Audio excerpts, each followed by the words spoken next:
Starting to notice a pattern here. What's that pattern, you may ask?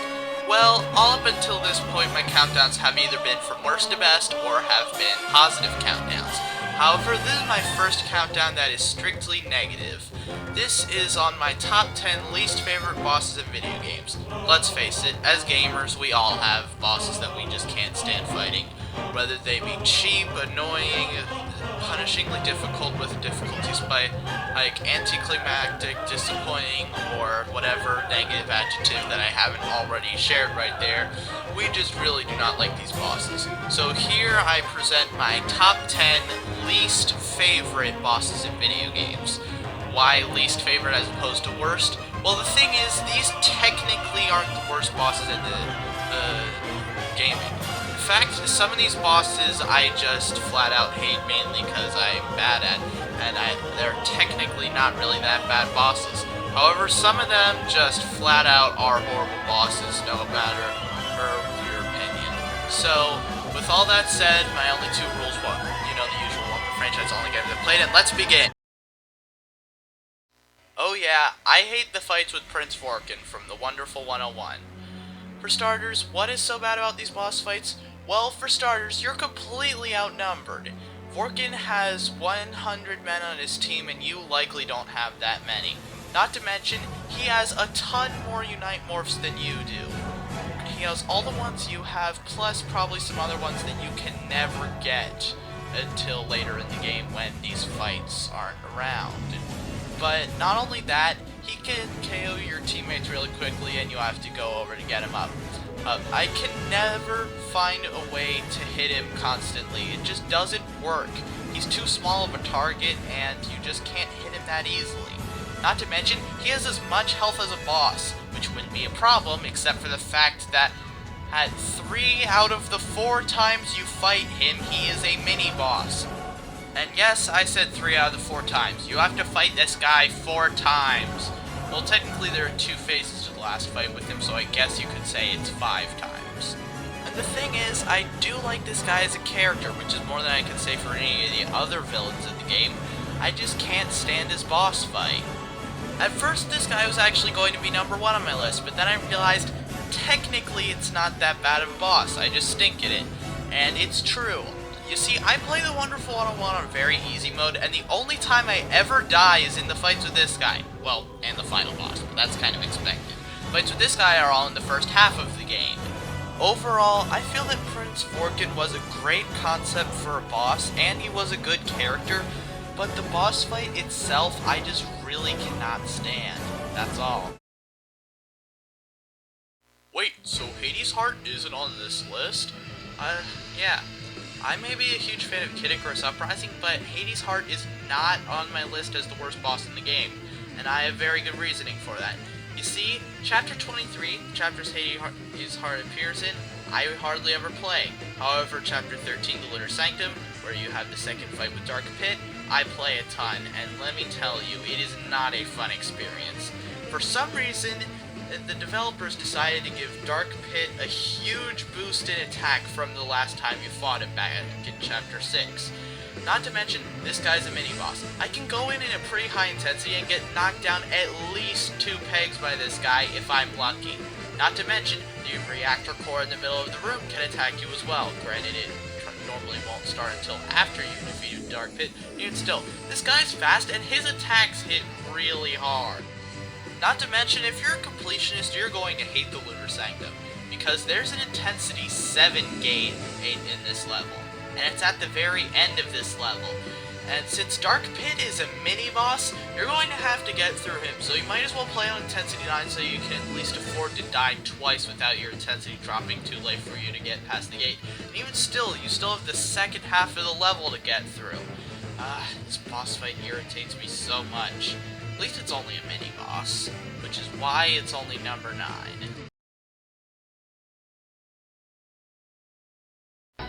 The final boss fight with Mashtooth from the legendary Starfleet is 4 phases of awful.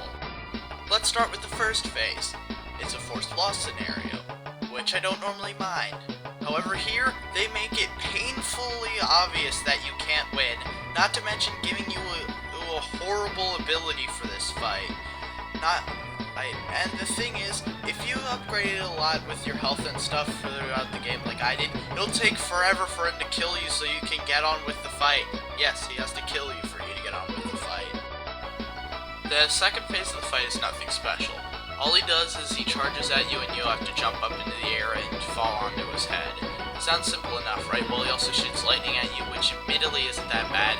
The thing that stinks is that he has an instant death attack that if you're close you can try to hit him, but if you don't manage to, then you're pretty much doomed because it'll just suck you right in and there's no escape. Then there's the fourth phase of the fight, when he's a huge dragon thing. For starters, the 3D model for him as opposed to the sprite is very out of place, so it's not that great. But graphics aren't everything, so how does the boss play out? Well, not really that good. Sure, you're swimming in this, and in Legendary Starfleet, the swimming controls are actually better than the land-based controls, which is nice. However, the thing is, he still deals lightning attacks, and you have to spin into him a bunch of times just for it to register 1 damage. Oh, and also he can climb into the background and shoot a bunch of meteors at you. You have to spin to deflect him. 1 meteor hitting him will do damage. However, it's not guaranteed that it'll actually hit him. It just might, but there's no guarantees. But by far the worst part is the fourth phase of the fight, where he shoots a giant laser to hurtle a meteor at you, and you have to mash the Y button at inhuman speeds just to propel it back at him. And he does it twice. The first time isn't that bad. The second time is near impossible. Sure, I eventually managed to pull it off, but it took me years before I could ever do that, just because they thought it might be a good idea to make you have to mash the Y button in order to beat the game. Thanks a lot. That was really necessary. Yeah, I said it. I hate the fight with Soda Pinsky. And honestly, I think the only reason this guy is so popular with the Punch-Out fanbase is because of his original name in the Japanese version. But anyway, let's not talk about that. Let's talk about the fight. It is really not good. His uppercuts took me forever to get the hang of, and the thing is, his hooks look very similar, but one you have to dodge to the left and one you have to dodge to the right. Granted, they're different sound effects, however, it's really hard to tell. And one thing I think we can all agree on that stinks about this boss is the fact that he can heal himself using his soda bottle. What's that you say? You can knock it out of his hand?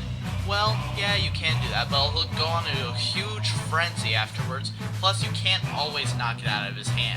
And if you don't manage to, you sit there powerless and it heals back all the damage you worked so hard putting onto him. Not to mention, this guy can't even get up without it using his soda as a pick-me-up and just gives up when he runs out of it. I bet if it wasn't for his soda, he wouldn't even have been able to beat Glass Joe. But anyway, I eventually made it through Soda Pinsky, and I was free of him at last. No more Soda Pinsky. That is, of course, until title defense mode, where I have to fight him again, and he's even harder. Honestly, Soda Pinsky, the main thing that stinks about this guy is that he can heal himself, and his attacks look very similar to each other. Unlike people like Super Macho Man, where while his attacks can easily combo you, they at least look different so you can dodge him easier. Although I do like this guy's obsession with soda, it's pretty funny. But other than that, I can't really find much redeeming factors about this fight. Here at number 6, we have a boss that's hard because of bad controls. Molderak. What's so bad about this boss?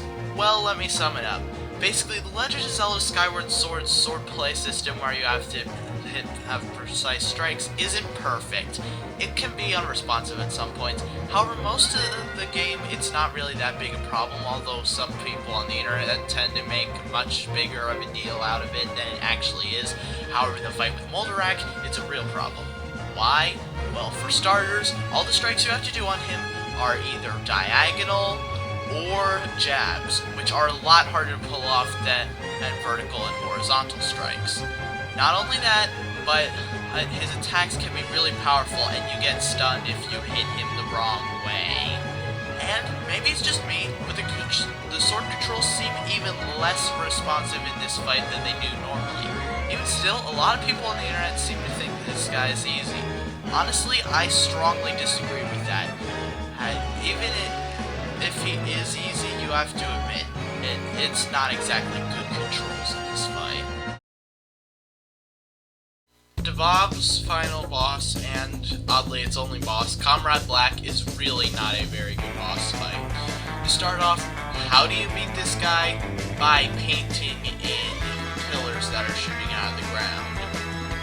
Basically, once you've managed to paint in all the pillars, then he can be hacked and you have to hack into his robot in order to damage him. You have to do this 4 times and each phase requires different colors. Phase 1 is green, Phase 2 is orange and purple, Phase 3 is all 3 of the secondary colors, and Phase 4 is orange, purple, green, and brown. And these aren't exactly the most easy colors to come by, because basically you have to mix the primary colors to get them, and brown is mixing all 3 primary colors. However, the thing is, this guy isn't completely defenseless, and really his attacks can be frustrating. For starters, he shoots ink at you, which not only will ink you and you have to get to the nearest water source, but it'll also undo any of the hard work that you've done painting in the pillars. Luckily, when you've painted all the pillars that need to be painted a certain color, they will go into the ground so he can't attack them. Anyway, there are also some other defenses. There are elite inkies, which admittedly aren't that bad. Honestly, I'm really glad they didn't go with heavy inkies. Those would have been a real pain. And there are also spikes, which if you so much as land on them, then it'll stun you while your pain points get drained away. But the thing is that you can even get stunned and then inked, and you can run out of pain points pretty quickly. Also, if you take too long to hack him, then he'll recover and you have to paint in the pillars all over again. Also, at the end of the fight, there's a transform engine you have to hit. Not too hard, right? Yeah, it wasn't, except for me, because basically I had 0 lives left and about 20 seconds left on the clock. And I just barely managed to get it. Oh, that was hard. But I managed to do it. Psychonauts, one of the best games ever. The Meat Circus, one of the worst levels ever. So you'd think having a horrible final boss to finish off a horrible level would be fitting. However, you're both right and wrong. Right because, well, they're both horrible.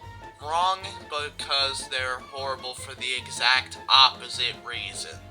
You see, the Meat Circus was so bad of a level because it was incredibly cheap and just a really high difficulty spike for the game. This boss is bad because it's pathetically easy and just flat out annoying. So in other words, the Meat Circus is so bad it can't even keep the reasons why it's so bad consistent. I don't have a problem with things being easy. Heck, Psychonauts is a pretty easy game to begin with. However, when your final boss is the easiest boss in the game, then we're starting to have a problem. All you have to do is wait for it to charge up so you can grow big, then get a few hits in on him before your power level drains. Then you'll go small, avoid his attacks, and wait for your power to charge up again.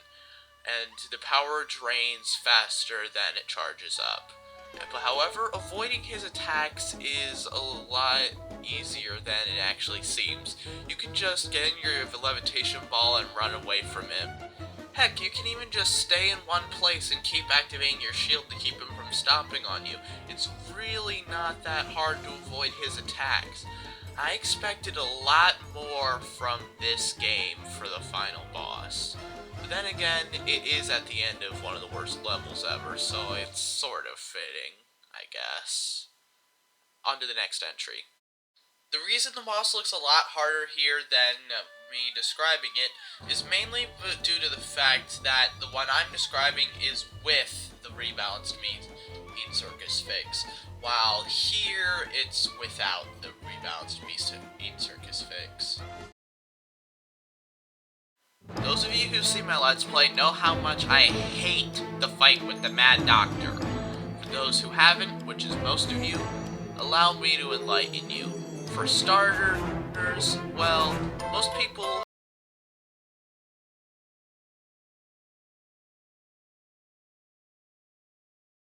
certainly better than a boss that's nothing but a gauntlet of enemies.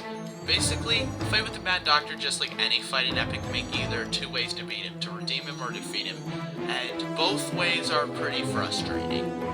For starters, the way to redeem him requires sketches, so unless you have at least one of each sketch, you might as well not even try to redeem him. And if you run out of a type of sketch, you might as well just kill yourself so they respawn with you, because you can't beat him without him.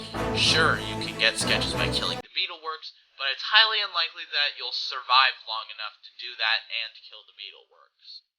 The way to defeat him is to face all the Beetleworks head on and then thin out the red eyes in their machines when they go to respawn them. However, this is a lot easier said than done. All I can say is, you better hope that you save those two gremlins earlier in Lonesome Manor so they can take care of the two machines that make the job easier for you. I can always save one of them, but I can never find the other one. And now for fighting the Beetleworks head on. Oh boy, are they cheap. For starters, both the spinners and the bashers can knock you back really far if they hit you, and the tankers can hit you from long range. Not to mention, there's thinner everywhere, so they certainly have a lot of places to knock you in. Not to mention, they can mob you at any time and not give you any room to breathe. By the time you manage to get out, you'll almost be dead. That is, if they didn't kill you already. Take a look at this clip right here. Okay, so I find the generator, I'm about to thin it out, but then a basher knocks me with crazy knockback, and then the spinner knocks me under the Mad Doctor snow globe, and then the basher fully knocks me under. I keep taking damage, and they both kill me. Also, in Epic Mickey, you don't get invincibility frames when you take damage like in most games. Granted, this isn't normally a problem, but here it is, because they keep beating you to death until you die. The Plasm Wraith. You know how I said I like Pikmin 3? You know what I don't like about Pikmin 3? The Plasm Wraith, in case you couldn't tell by him being on this list, which you probably could, and I should stop insulting my viewers' intelligence. Basically, Nintendo kind of decided to make him reminiscent of two bosses. The Titan Weevil from the first game, due to him using different elements that you need different Pikmin to disperse, and the other being the Water Wraith due to him chasing you throughout the Formidable Oak. Yeah, Nintendo, remind gamers of the Water Wraith. That's definitely a memory they want to preserve. But I can't bash the boss just because it's his name. How does it play out? Well, it's a good concept. It's just poor execution. Basically, you go up to the boss and you beat him up, and then goo starts to fall down, and then you have to destroy the goo before he regenerates it and, well, heals himself. He has an attack where he can skewer Pikmin and then eat him, which is his sort of main form of attacking.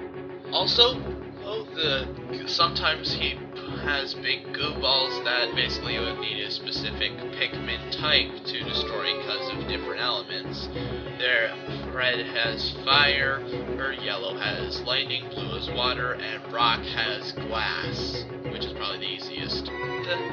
Also, you better hope that he doesn't hit you with the skewering attack, because if he does, then you'll get knocked back farther than getting hit by a spinner in Epic Mickey, and getting hit by a rocket from Chuck and SpongeBob Bob from Bikini Bottom combined. Not to mention you'll be stunned, and all your Pikmin will leave your party being wide open to his attacks. Also, thank goodness for the new addition in Pikmin 3, which has bosses keep their damage between days. Otherwise, I don't think I would ever be able to beat this guy. I can go into this fight with like at least with over 100 Pikmin in each type and come out with hardly any Pikmin left at all because of this guy and the Formidable Oak. At least they did have the courtesy to put the battlefield right near your onion so that you can go over and get more Pikmin without too much of a hassle. Basically, if you'll ask any Pikmin 3 player what the hardest part of the game is, they'll tell you the bosses, but honestly, I was able to get used to most of them and learn their attack patterns. This guy I can never master, and again, I have only fought him twice. But then again, I fought all the other bosses only twice too, and I managed to get used to their attack patterns pretty easily. Honestly, what I see Plasm Wraith as the most is wasted potential. The concept of the fight is good, and the design looks pretty cool. They just did a poor job with the fight. It's really a shame. This could have been an awesome final boss. Numbers 10 through 2 on this list have been newer bosses. What do I mean by that? Well, bosses that I haven't really talked about on this channel before. Sometimes even from games I've never talked about before. However, number 1 on this list is a completely different story. Longtime viewers of mine should very well recognize this guy, because my number 1 choice for my least favorite video game boss that I've faced is the Black Jewel. Remember when I mentioned all those things at the beginning of this video? Oh, you know, a boss can be incredibly cheap, a huge difficulty spike, pathetically easy, unclimactic, disappointing, plain bad, blah blah blah. One thing that I didn't mention is boring. A boss can be boring, and this is the embodiment of a boring boss. Now you might be looking at it and you might be thinking, hang on to Fossilizers, this boss doesn't look boring, it looks awesome. Yeah, that's because you've never actually fought it. If you did, then you'd be singing an entirely different tune.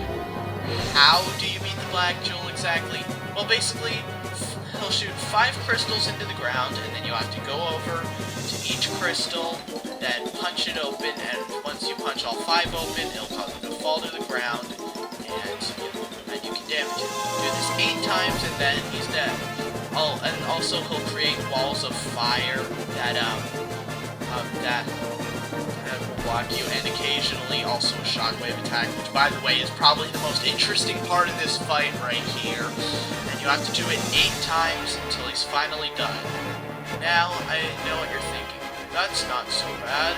And the thing is, it's not. It's an incredibly boring boss, however, I wasn't originally planning on putting this boss on here. I was planning on putting Large Fry from Wario Land Shaken, the boss that you saw in the intro but not on the countdown. However, then I got a certain comment. Basically, the comment said that in the Japanese version of Wario World, the fight was actually different. It had more phases and other attacks, making the fight more interesting. So I looked up a video of it, and as it turns out, that actually is the case. There are about 10 crystals around the arena per phase instead of just 1. But the crystal dark black jewel whatever has some different textures as it takes damage and looks just plain cooler and stuff. However, the real thing is once you hit him 4 times. In the second phase of the fight, he decides to fight you head on.